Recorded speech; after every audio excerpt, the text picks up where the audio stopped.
Namo Vishnu Padaya Krishna Pristaya Bhutale Shrimate Bhakti Vedanta Swami Niti Namine.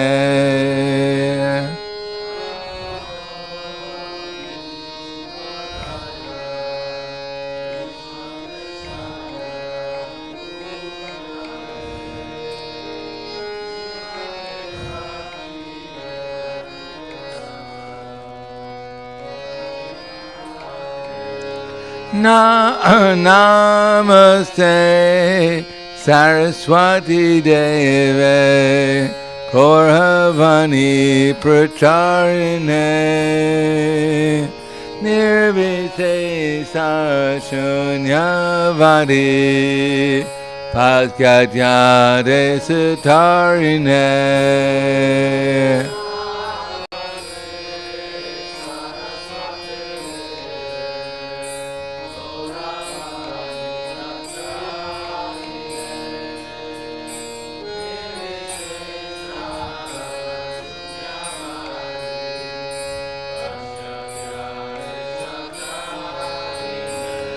Shri Krishna Chaitanya Prabhu Nityananda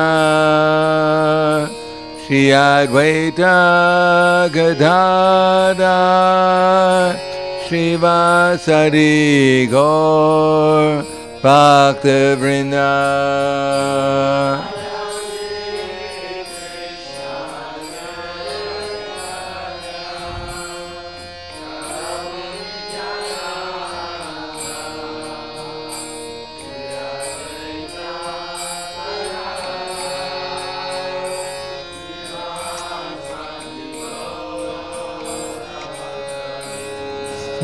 Jaya Shri Krishna Chaitanya Prabhu Nityananda Shri Advaita Gadadhar Srivasadi Gaur Bhaktavrinda.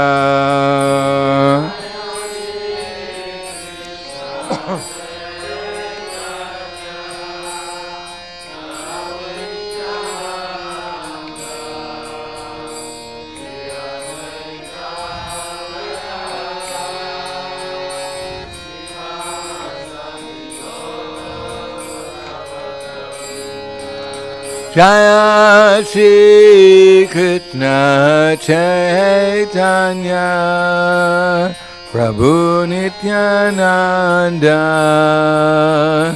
Shri Advaita Gadadhar Srivasadi Gaur Bhaktavrinda.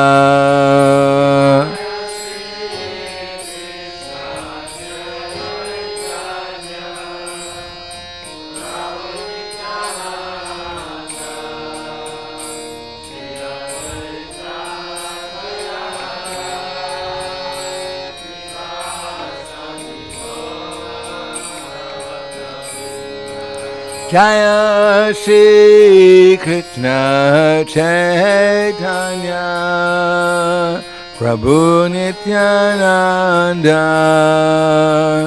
Shri Advaita Gadadhar Srivasadi Gaur Bhaktavrinda.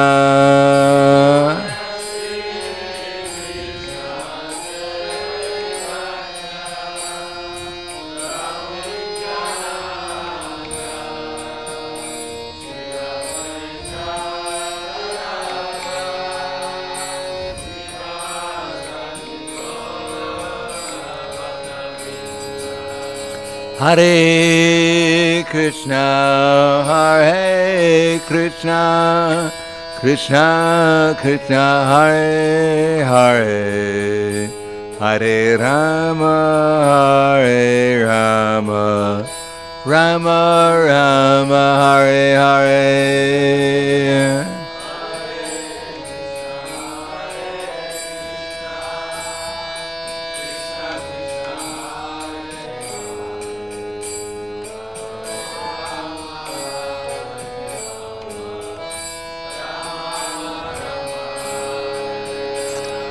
Hare Krishna, Hare Krishna, Krishna Krishna, Hare Hare, Hare Rama, Hare Rama, Rama Rama, Hare Hare.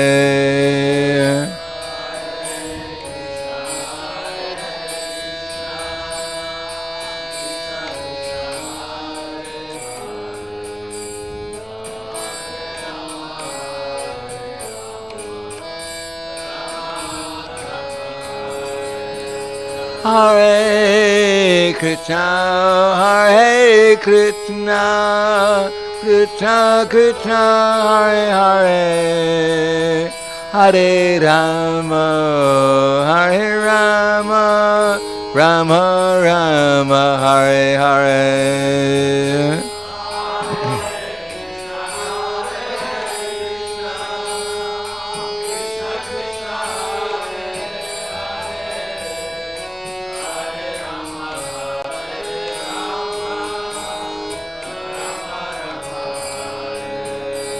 Hare Krishna, Hare Krishna, Krishna Krishna, Hare Hare, Hare Rama, Hare Rama, Rama Rama, Hare Hare.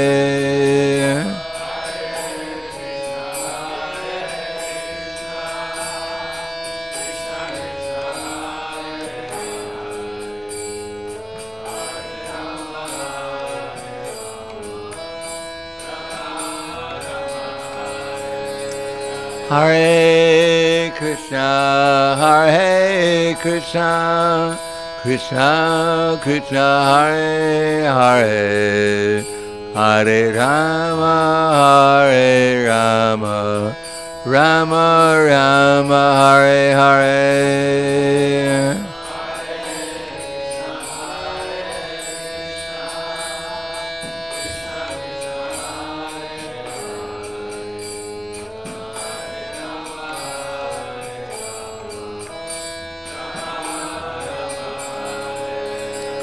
Hare Krishna, Hare Krishna, Krishna Krishna, Hare Hare, Hare Rama, Hare Rama, Rama Rama, Hare Hare.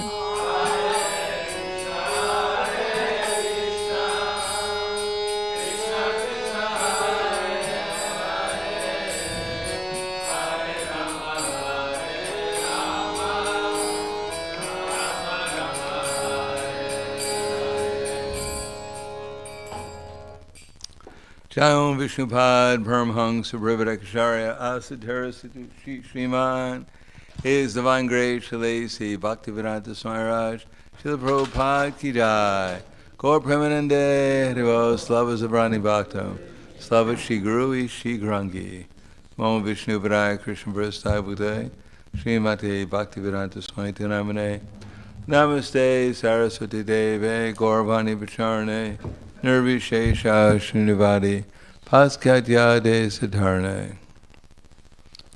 Om Agyana Tivanandasya Gananjana Salakaya Chaksur Militam Yena Tasmai Shri Gurave Namaha Shri Chaitanya Manobishtam Stapitam Yena Bhutale Swayam Rupa Kadamayam Tadati Swapadantikam Bandeham Shigaro Shiyuta Parakamalam Shigaram Vaishnavam Scha Shirupam Sagridatam Sahagana Raganatam Vitam Tam Sajivam Sadvaitam Savadutam Pradina Saitam Krishna Chaitanya Devam Shri Radha Krishna Padan Sahagana Lalita Shiva Sakans Vitamscha Hey Krishna Karna Sindho Dinabando Jagatpate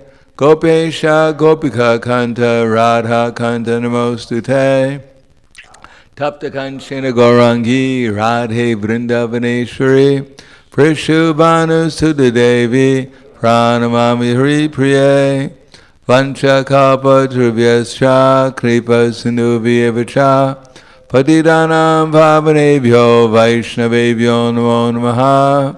Shri Krishna Chaitanya Pranityananda, Shri Advaita Gadadhar, Shivasadi Gaura Bhaktavrinda, Hare Krishna, Krishna Krishna, Hare Hare, Hare Rama, Rama Rama, Hare Hare. Om Namo Bhagavate Vasudevaya. Om Namo Bhagavate Vasudevaya. Om Namo Bhagavate Vasudevaya.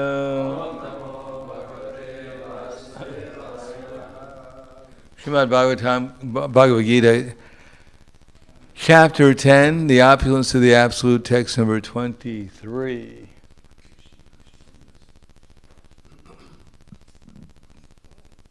Rudranam Sankarashchasmi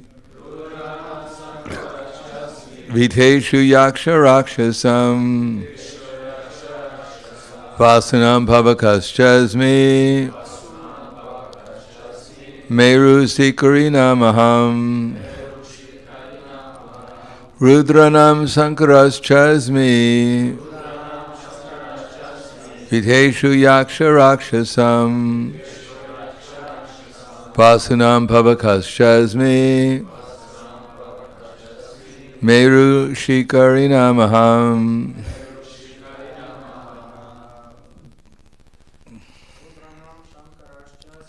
Rudranam Sankarashchasmi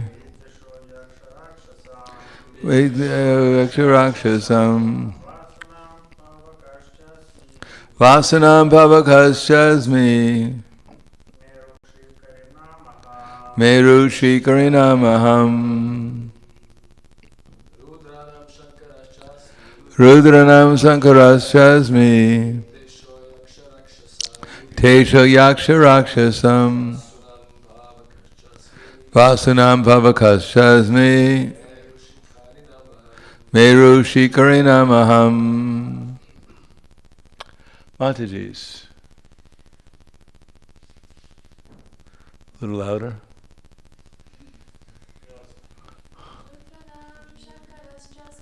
Rudranam Sankarashchasmi Viteshu Yaksha Rakshasam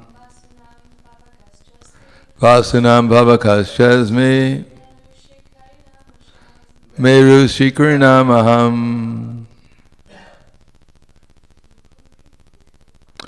Rudranam, of all the Rudras, Shankara, Lord Shiva, Cha, also, Asmi, I am, Vida Isha, the Lord of the treasury of the demigods, Yaksha Rakshasam, of the Yakshas and Rakshashas,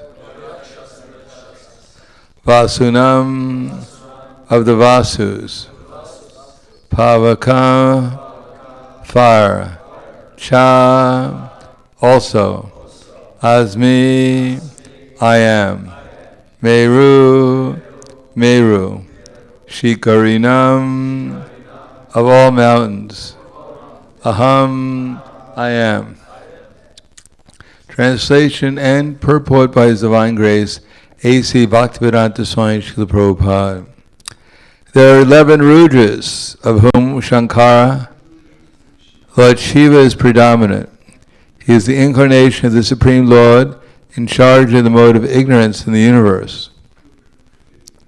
The leader of the Yakshas and Rakshashas is Kuvera, the master of the demigods, and he is a representation of the Supreme Lord.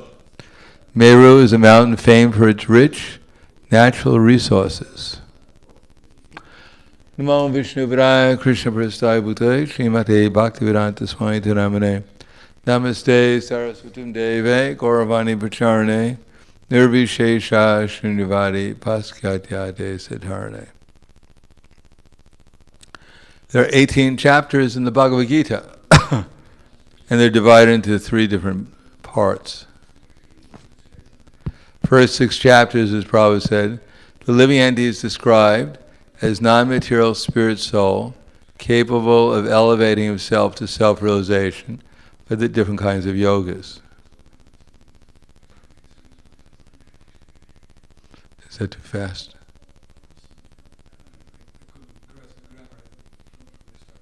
What's that?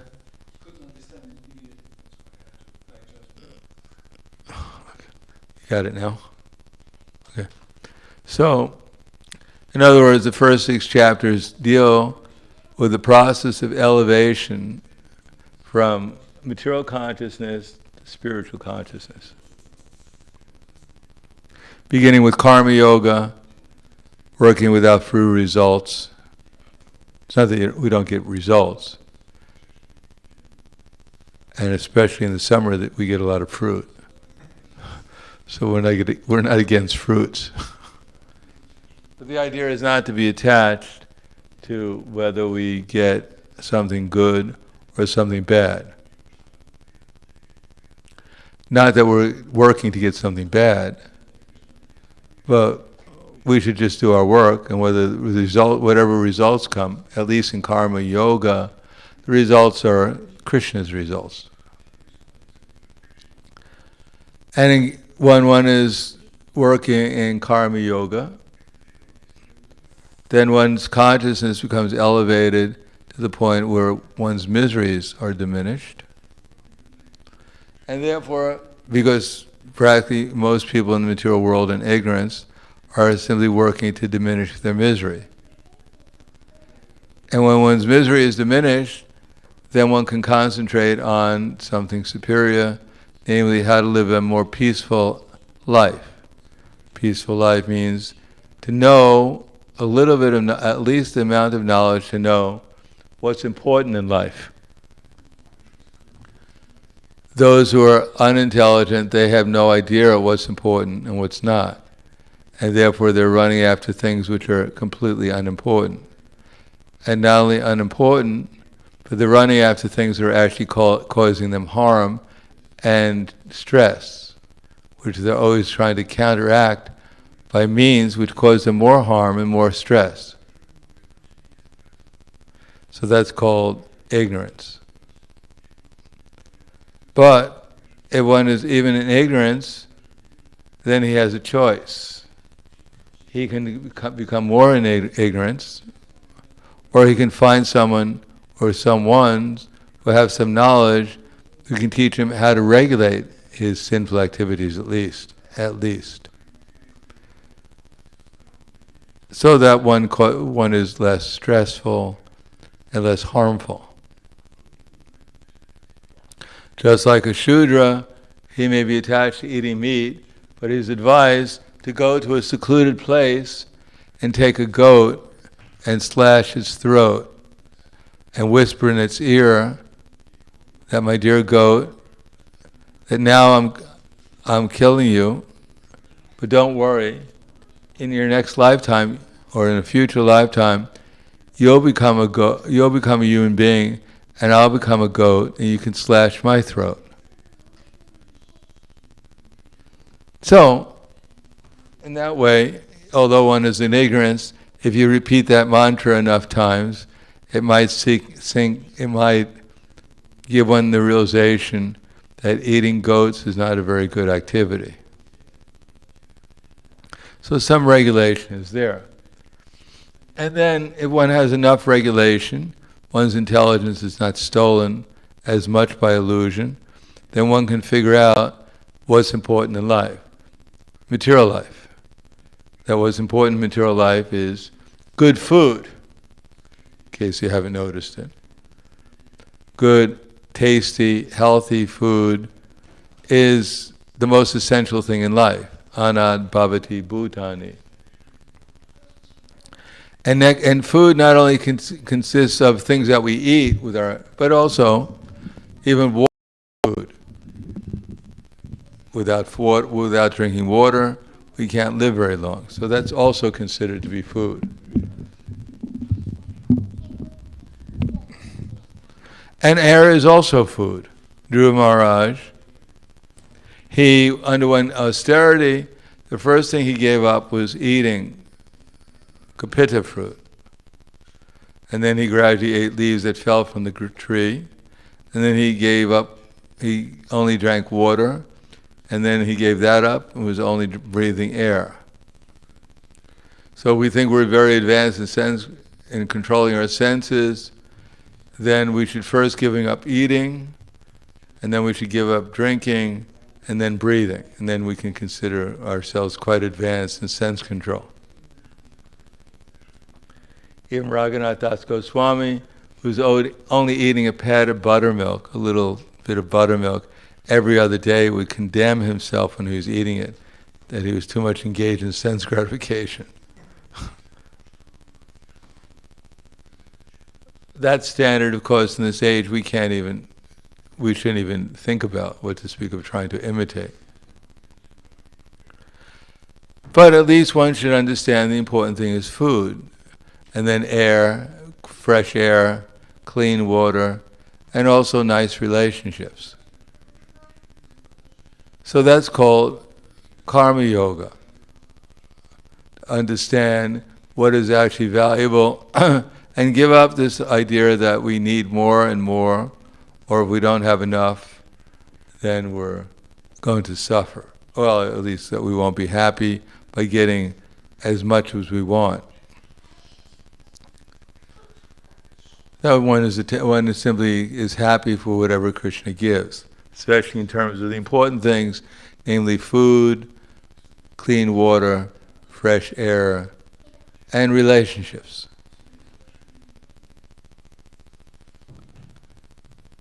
Therefore Krishna says, Patram pushpam balam toyam yome bhakta priyachati. So all that is included there. A leaf for eating, some water, flower for smelling the air, for sweetening the air. That if it's offered with love and devotion, Krishna will accept it. Then there's Jnana Yoga and the first 6 chapters, that actually we're not this body, that we're higher or consciousness, and that we survive this body, and that there are better and better places to go to, from the heavenly planets to the Maharloka, to Siddhaloka, to Brahmaloka, to Brahman. But beyond Brahman, beyond the conception of liberation from this, is to develop a spiritual body. So that's the middle 6 chapters. Bhagavad Gita from 7 to 12 deal with the activities of the soul. And then the last 6 chapters deal with the knowledge necessary to remain fixed in devotional service. The 3 modes of nature and joy and consciousness. The Supreme Lord is the controller of the universe. The yoga of the Supreme, and divine and demoniac natures. So these are knowledge which will keep us fixed in devotional service, Jnana Yoga. But the middle 6 chapters deal with pure devotional service, and still in Bhagavad Gita, in this chapter, we find Krishna being described, identifying himself with with different things in the material world.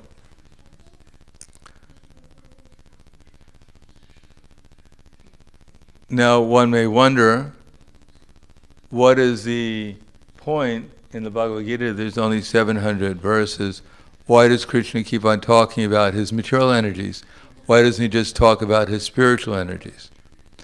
Well, because Bhagavad Gita was not spoken to residents of the spiritual world.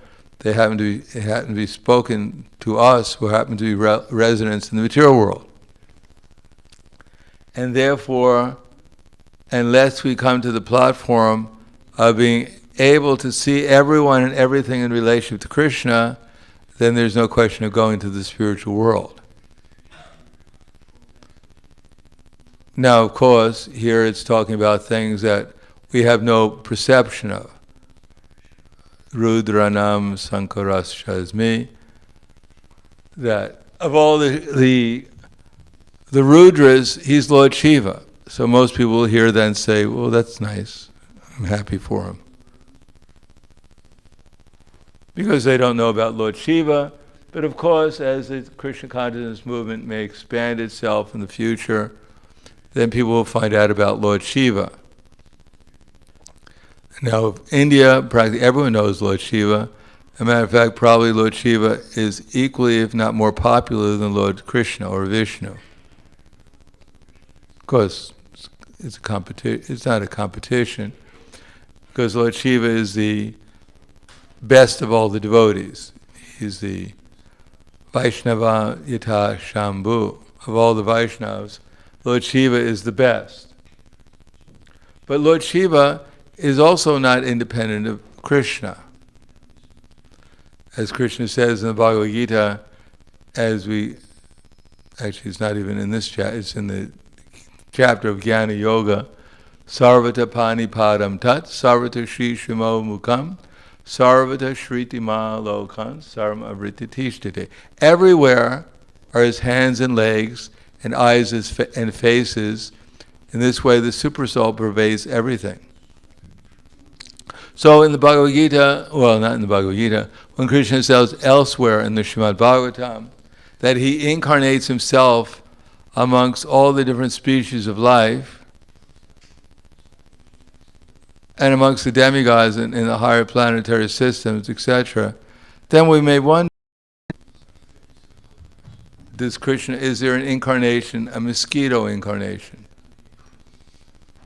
or a beautiful cockroach incarnation?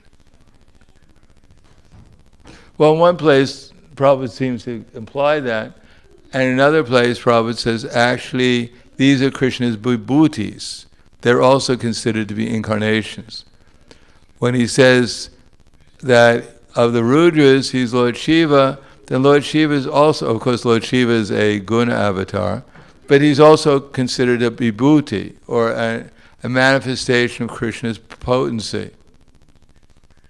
Just like each one of us were also manifestations of Krishna's potency. Krishna says, know that at the end of this chapter, what does Krishna say? Anyone know? Do you know Adi Purusha, were the last two verses?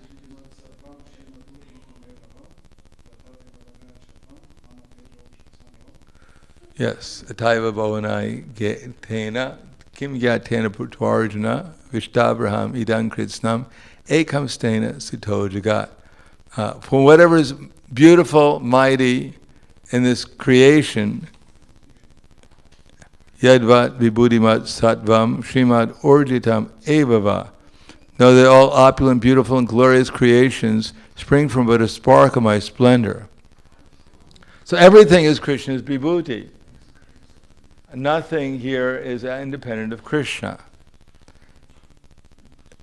Nothing is outside of Krishna's jurisdiction, but we're thinking that there is.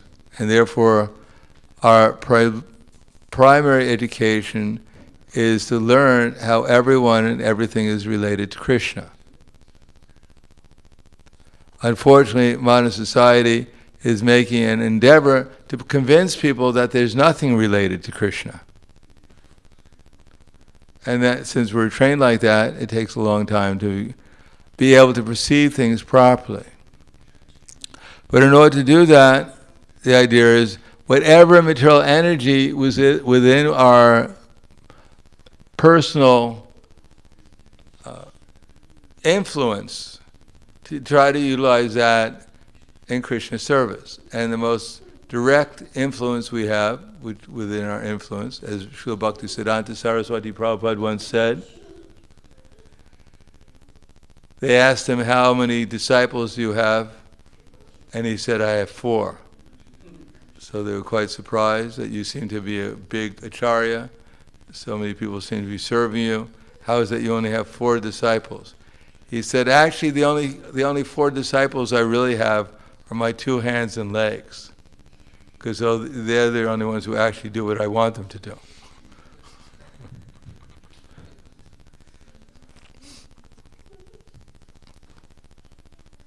So actually within our most immediate influence apparently is our body. But even that doesn't work out so well sometimes. Sometimes we want our body to do something, and it does something different from what we want it to do. Sometimes we want it to do something, and sometimes we're confused what we actually want. We know we shouldn't do something, but we want to do it anyhow. And then we don't want to do it, but we really want to do it. So, what do we actually have influence over? We only have influence over one thing. Does anyone know what that is? Ananta, you look like you almost know the answer. What's the one thing we can influence? Yes, Adipurusha. No, we can't even do that. The material nature is said to be the... I'll give my reference, you can give yours. I'm referring to the...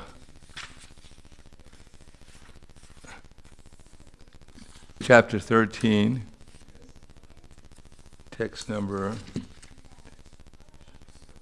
Karna kartrive hetu prakriti uchite purusha sukhadukanam bhoktrive hetu uchite. Yeah, but you read the nature is said to be the cause of all material causes and effects, but that's, and the living entity is the cause of the various sufferings and enjoyments in this world. But how is he the cause of the various sufferings and enjoyments?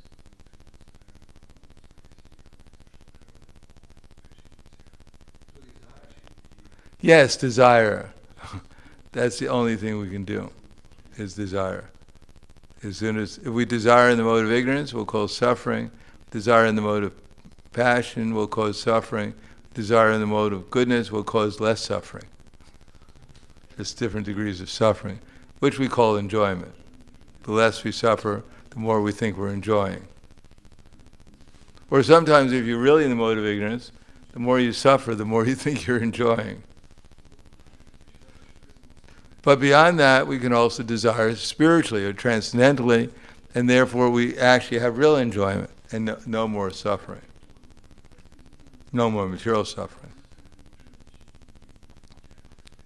So that's within our influence, and therefore Krishna is trying to convince us how to change our desires. And the main desire is to utilize things in Krishna's service within our influence, and the result of that is that we'll gradually see how everything and everyone is related to Krishna. Then we'll actually be able to appreciate the potency of the holy name. That is that by chanting Hare Krishna, we'll experience ourselves directly in Krishna's association. Now these other things, in that association, as it says in Bhagavad Gita, it's not even the middle 6 chapters, Brahmarpanam Brahmahayavir, Brahmagno Brahmahutam, Brahmayava Tena Gantavyam, Brahma Karma Samadhina. That a person is sure to attain the spiritual kingdom because of his full contribution to spiritual activities in which the consummation is absolute and the things that are offered are the same spiritual nature. In other words, we don't even have to know about Rudra or Meru. Rudranam Sankaras Chasmi Viteshu Yaksha, or the Yakshas like Kuvera, Vasunam Pavakas, Gandharvanam, that's a different verse. Vasunam Pavakas Chasmi, or the demigod of fire. We don't have to know about any of these things. Of course, fire we have experience of.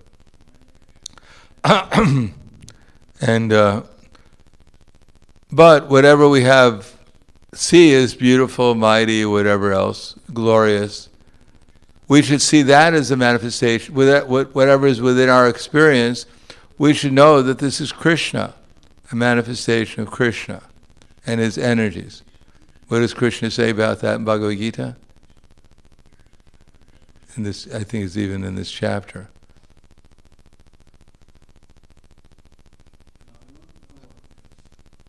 Ability. Where does Krishna say, I'm the ability in man? What's that? Yes. Rasaham apsnukundiya pravasi shasi suryo pranava saravedushu shabdake purusham rishu. I'm the ability man, or balam balavatam chaham kama raga vivarditam dharma viruddha bhuteshu kamosmi varatar shiva. That I'm sex life not contrary to religious principles, and yeah, I guess that. Balavatam cha. I'm the strength of the strong, devoid of passion and desire. Balam balavatam chaham. That's why Prabhupada could watch a movie like he was on an airplane and he saw a Charlie Chaplin movie. And he was enjoying it like everything, like anything. And then he could get off the plane and tell the devotees, don't watch movies.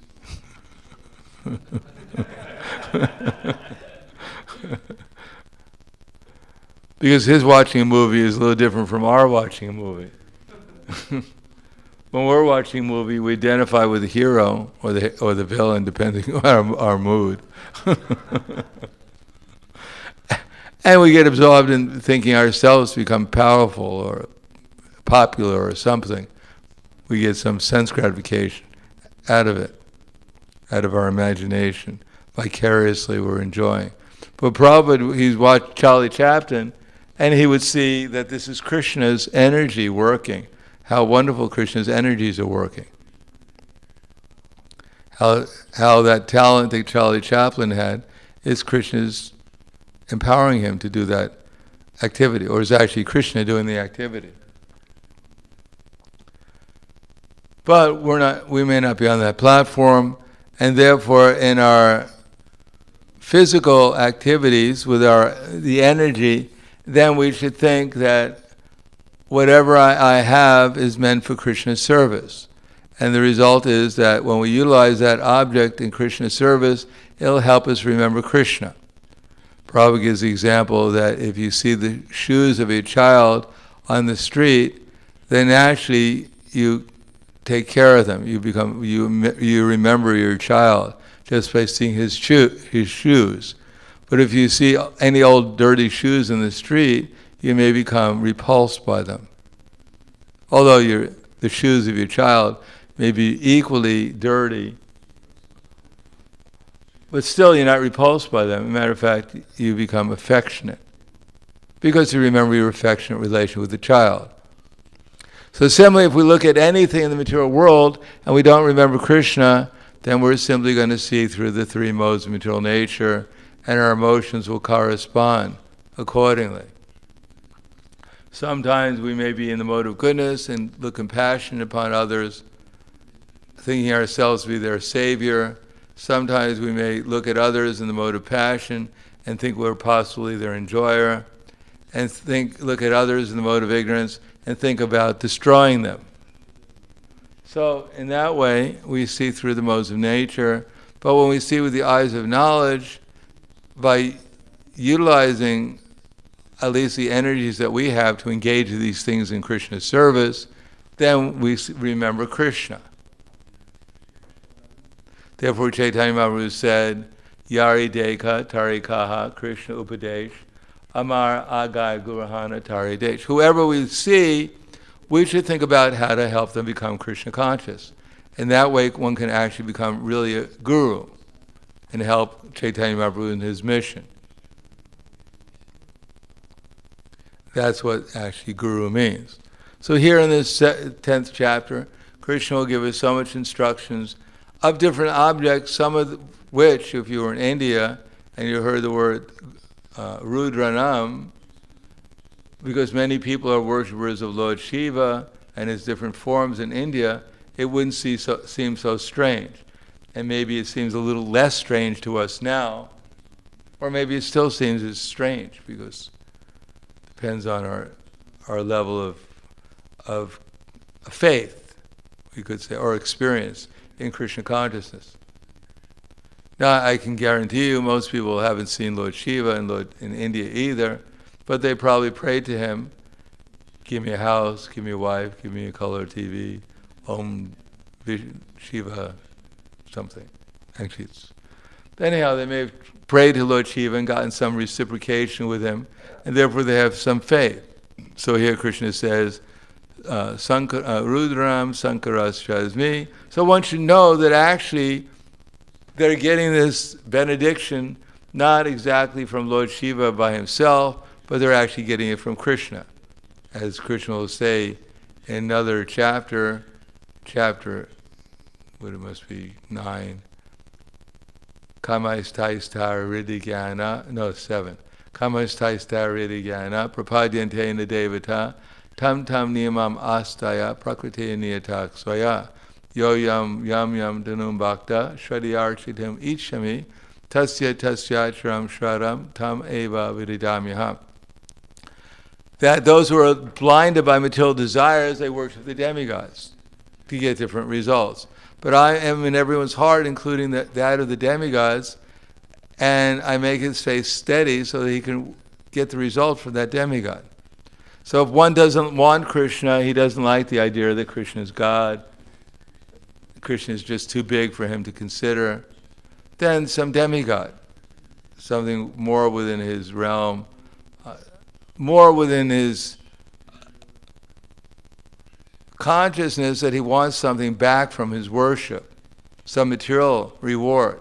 So therefore Krishna empowers demigods to give worshippers the results of their work so that they get faith that there's someone higher than they are. And when they connect through the Vedic literature that that demigod is actually a worshipper of Vishnu, Krishna, then the result is that they gradually may become a worshipper of Krishna. Just like Prabhupada gives the story that one man, he was watching, he wanted to become a servant of the best. So he was observing that one man was going around and he was collecting taxes and everyone was giving him money.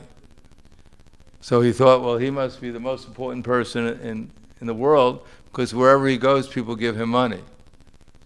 So he wanted to become a servant to that man. But then he noticed that that person took the money and he gave it to the treasurer. So then he thought maybe I should become the servant of the treasurer. But then he noticed the treasurer was giving the money to the king. So he thought, let me go become a servant of the king. But then he noticed that the king was giving money to the emperor. So then he decided, let me become a servant to the emperor. But then he noticed that the emperor was going to the temple and praying to God to let him remain as the emperor. So they thought, well, maybe I should become the servant of God, Krishna. So then he discovered who the most important person was. So the idea of the Vedic literature is gradually introduced that this person can give you what you want, and then you find out that he gets what he wants from someone else, and eventually you may wind up the conclusion everyone's getting whatever they want from Krishna. As Prabhupada gives a story, which was actually in China, when the communists took over, the communists went to all the different people, the peasants, and they said, my dear peasants, I guess some of them were worshiping God, and they asked them, who's better, your God is better or we're better? So they said, well, we think our God is better. So the communists said, go to church and pray to your God, give you your daily bread. So all the peasants went to church and prayed, dear God, please give me my daily bread.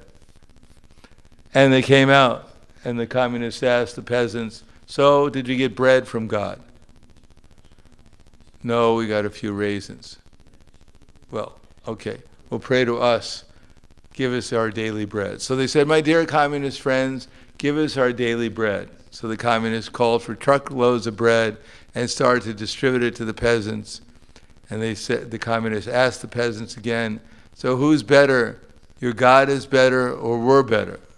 So the peasants said, oh, dear communist friends, you're better because you're giving us our daily bread. But Prabhupada said, if I was there, I would have said, you rascals, where do you get the bread from? You didn't create the bread, you got it from somewhere else. Ultimately, Krishna, through the rain and the grains and everything else, he's giving them the ingredients for the bread. So in this same way, due to misdirection, due to the illusory energy we're more or less covered by, we're taking everything for granted. Yeah, sure, we have this building. Of course, we're supposed to have the building because I'm a nice person. Sure, I should have a building. Sure, I should have this body. Sure, I should have this water. Sure, the sun should be there because, I need something to shine on me. So we become so dull, we don't realize that these are all gifts coming from Krishna, and it's all his energy. And therefore we have to go through a gradual process of developing some awareness of how everyone and everything is related to Krishna. So most of this, which is one reason why, a lot of times if you read, Prabhupada's favorite chapter was, does anyone know what Prabhupada said his favorite chapter in Bhagavad Gita was?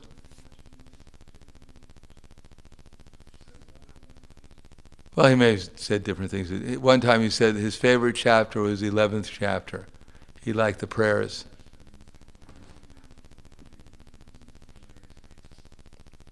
Of course, the most important chapter is the 9th chapter in Bhagavad Gita, but Prabhupada liked the prayers in the 11th chapter. And they're all about amazing things going on. Fire is coming out of Krishna's mouth. He's eating all the soldiers. Drona, Bhishma, Jayaratha, they're all being crushed between the teeth in the universal form. So we read this and we think, oh, sure, right. My God, get off, you take your teeth off me.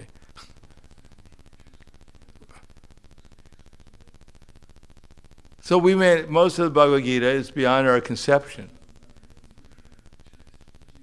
Punyam gamadam prativyam cha tejas chasmiva. These are things within our perception. Krishna keeps on repeating. I am the taste and water. I am the light and the sun and the moon. I am the syllable Om in the Vedic mantra. I am the sound and ether and ability in man. So when you think, wow, this is pretty, not very important. When do we get to the rasa dance? We'll never get to the rasa dance until we actually, when we're drinking water, we appreciate that Krishna gave us this water to drink. Not, hey, you're up there, we're down here. Give me some more.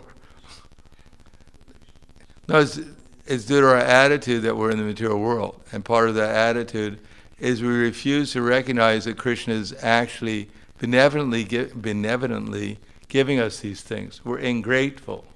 To different degrees.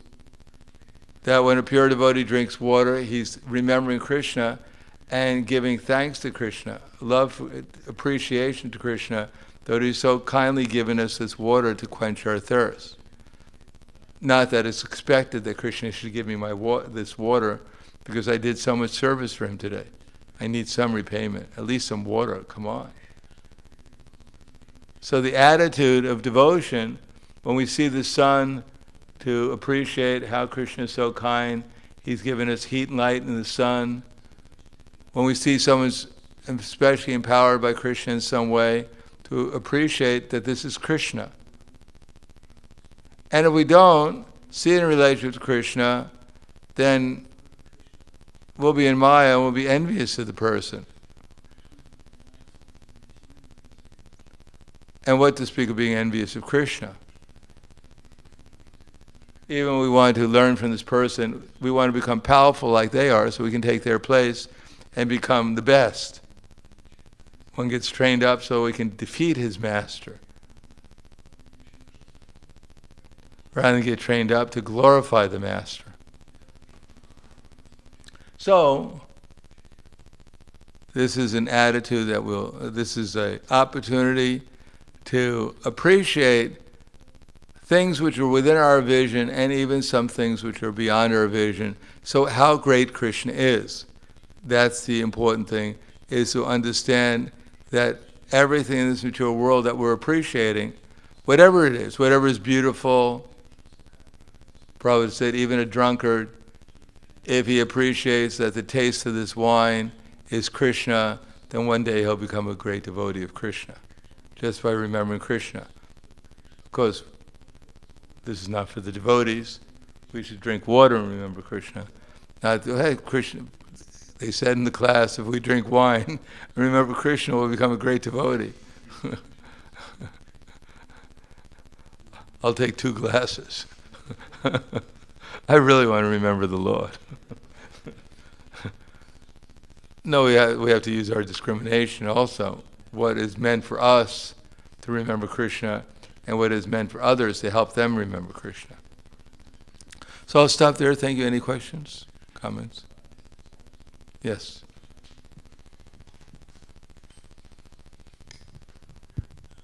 Thank you for the lecture, Guru Maharaj. I have a question. I hearing a few times from some devotees that you and some Guru ISKCON have some mystical techniques, and by these mystical techniques you give instruction to another devotees, you see mind of these devotees, feelings, and basic of this vision you give instruction for these devotees, or another guru of ISKCON give instruction by these techniques. Is it true? We can't reveal all our techniques. Anyhow, whatever techniques there are, they're all Krishna's techniques. Oh, this is called Russian hearsay. Every guru is supposed to, as Indra Maharaj, as I think I said the story before, we were talking about disciples, and he told me he had one disciple came up to him and gave him a big donation. And Indra Maharaj said, this is in Russia, of course, said, "Thank you very much. What is your name?" And the devotee looked at him with wide eyes and said, "What? You don't know my name, Guru Maharaj?" And then Indra Maharaj said, "Well," he said, "I have so many disciples, I can't remember all their names." He said, I don't have all mystic power." And the devotee looked at him and like, "What? You don't have all mystic power? Guru Maharaj, can I speak to you afterwards?" Indra Maharaj didn't tell me if he asked for the donation back or not, but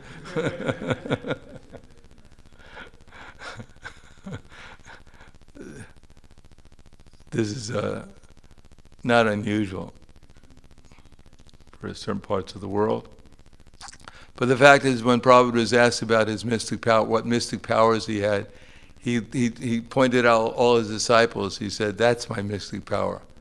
He said these devotees were all, degraded, doing all kinds of sinful activities, and now they've given it all up and they're chanting like jubilant peacocks, Hare Krishna. He said, "That's my mystic power. That's the only mystic power we need. Everything else is not very important."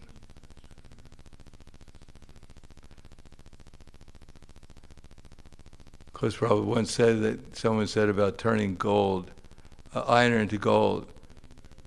So Prabhupada said, "Well, anyhow, we won't get into it." Anything else? Yes.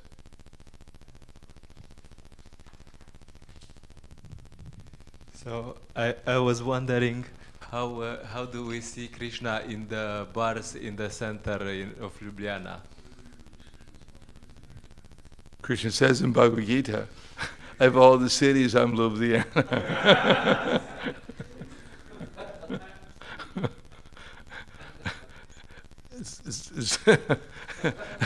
It's a new edition of the Bhagavad Gita, Slovenian edition.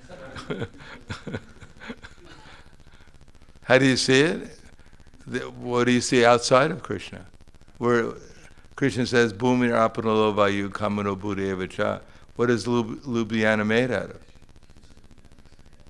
All the earth here, all the water, all the fire, everything here is Krishna's energy. It's come from Krishna. Where else did it come from?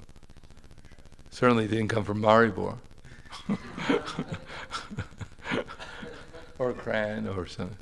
Obviously, Maribor came from Ljubljana, it's the expansion.